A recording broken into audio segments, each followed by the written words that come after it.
Hello అండి. ఈరోజు నేను కోడిగుడ్డు పులుసు చేస్తున్నాను. దానికోసం ఫస్ట్ గిన్నె పెట్టుకొని అందులో ఆయిల్ వేసుకోవాలి. దాంట్లో పచ్చిమిర్చి సన్నగా కట్ చేసుకున్న ఆనియన్స్ వేసుకొని దాన్ని బ్రౌన్ కలర్ వచ్చేలాగా బాగా ఫ్రై చేసుకోవాలి. ఆనియన్స్లో ఉప్పు వేసుకుంటే తొందరగా ఫ్రై అవుతుంది. కొంచెం ఉప్పు వేసుకోవాలి.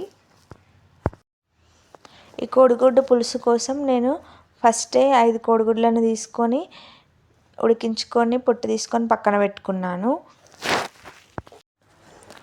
చింతపండు కూడా ముందే నానబెట్టుకోవాలి. మనం ఇది పులుసు కాబట్టి ఇందులో మనం చింతపండు పులుసు వేస్తామన్నమాట.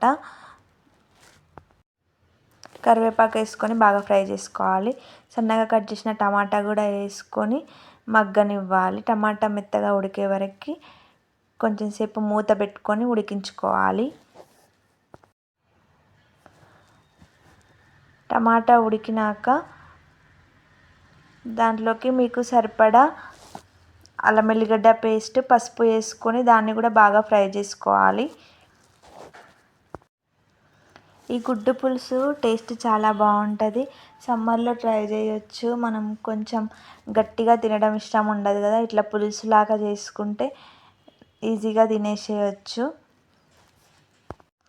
తర్వాత మీ కూరకు తగ్గట్టు, మీ టేస్ట్కి తగ్గట్టు కారం వేసుకొని బాగా కలుపుకోవాలి. ఇప్పుడు మనం ఆల్రెడీ ఉడికించి పెట్టుకున్నాం కదా కోడిగుడ్లని, వాటిని కూడా అందులో వేసుకొని కొంచెం సేపు ఫ్రై చేసుకోవాలి.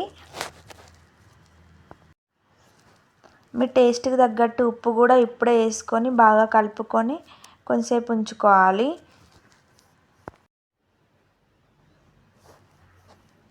ఆల్రెడీ మనకు అన్నీ ఉడికినయే ఉన్నాయి కాబట్టి పెద్ద టైం ఏం పట్టదు.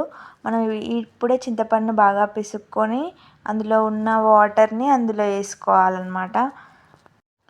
ఇది మనం పులుసు పెడుతున్నాం కాబట్టి చింతపండు కొంచెం పుల్లగానే మనం పులుసులోకి ఎలా వేసుకుంటామో అలాగనే వేసుకొని కొంచెం గ్రేవీ వచ్చేటట్టే వాటర్ కూడా పోసుకోవాలి. కొంచెం పులుసులాగానే చేసుకోవాలి ఈ కర్రీ. తర్వాత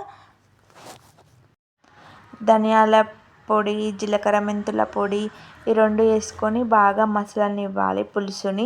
జీలకర్ర మెంతుల పొడి మాత్రం ఖచ్చితంగా వేసుకుంటే టేస్ట్ చాలా బాగుంటుంది.